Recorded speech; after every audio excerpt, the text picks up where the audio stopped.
It's being called the biggest security crisis facing Europe in decades. And we can show you now on our skyscraper some of those manoeuvres by President Putin that are causing such concern to Western leaders. Now, there's now 130,000 troops, Russian troops, along the border with Ukraine. And that's been gradually built up in recent weeks. Units have been moved from across Russia, including tanks and heavy artillery. Some of those are very slow to maneuver, but we understand they are now positioned along that large ground border with Ukraine. Now, Russia says it's not planning to invade. It's entitled to position its troops wherever it wants on Russian soil. But there have been two significant developments which have also caused concern in the last 24 hours. And that's been the manoeuvring of 6 Russian warships through Turkish straits, which are now positioned down here in the Black Sea. Ukraine has been heavily critical of that. They say that the presence of those warships there have made navigation of the Black Sea and the Azov Sea to the north extremely difficult, if not impossible.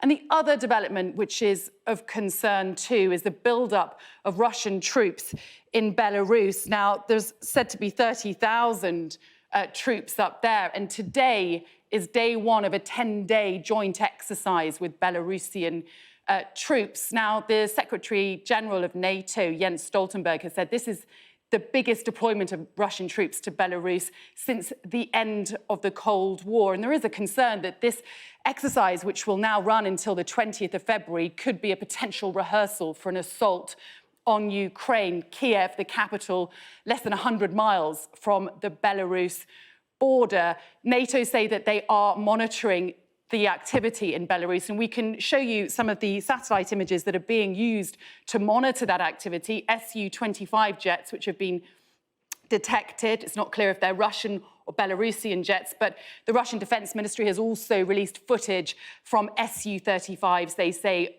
were flying over Belarus. Another satellite image we can show you is thought to be rocket launchers, those images that you can detect just at the end of the screen there, which are just outside the town of Yelsk, around 20 kilometres from the Ukrainian border. That has proved of concern as well. But let's just bring you back to that map to end, that build-up of Russian troops all along that border there with Ukraine. You can see why there is such concern. The question is, will those Russian troops cross the border? We don't know President Putin's intentions, but Boris Johnson hasn't ruled out Britain's involvement in military action in Ukraine if indeed there is an invasion by Russia. But it does feel that this crisis may now be reaching ahead, and the coming days and weeks will be very telling indeed.